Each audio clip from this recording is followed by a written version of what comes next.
राजस्थान को मिले 2 नए रामसर साइट्स। तो हाल ही में विश्व पर्यावरण दिवस जो कि 5 जून को मनाया जाता है, उसकी पूर्व संध्या यानी कि 4 जून के दिन घोषणा की गई और इस घोषणा के अनुसार राजस्थान के 2 स्थानों को अब रामसर साइट के रूप में मान्यता दे दी गई है। और इसके साथ ही अब राजस्थान में 4 और जबकि हमारे देश में कुल 91 अब रामसर साइट्स हो चुके हैं। आइए देखते हैं डिटेल में जानकारी कि क्या होता है रामसर साइट्स और कैसे इनको दर्जा दिया जाता है।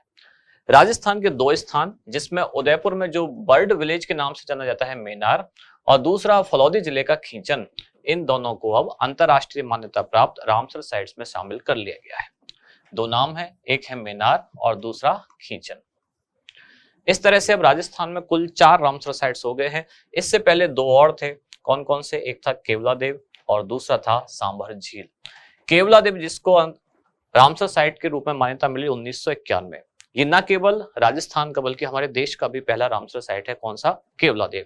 देश का पहला रामसर साइट केवलादेव और इसके साथ साथ उड़ीसा की चिल्का झील, दोनों को एक साथ ये दर्जा मिला था। दूसरा राजस्थान का 1990 में यह है जयपुर की सांभर झील।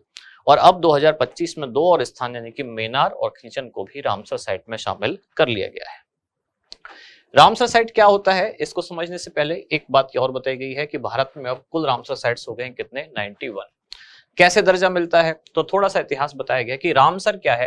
रामसर ईरान के एक शहर का नाम है। यहाँ पर आर्द्र भूमि यानी कि वेटलैंड्स के संरक्षण के लिए एक सम्मेलन हुआ।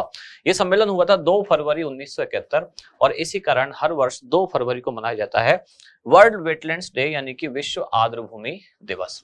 अब रामसर साइट का दर्जा तब मिलता है कि कोई ऐसा स्थान, पक्षी स्थल, तालाब या झील या पानी का कोई ऐसा क्षेत्र, उसको रामसर साइट तब घोषित किया जाएगा जब वह हर साल 20,000 पक्षी आते हो या दुनिया में कोई खास प्रजाति के पक्षी, उनकी लगभग 1% आबादी वहां आती हो, तब उसको कहा जाएगा रामसर साइट।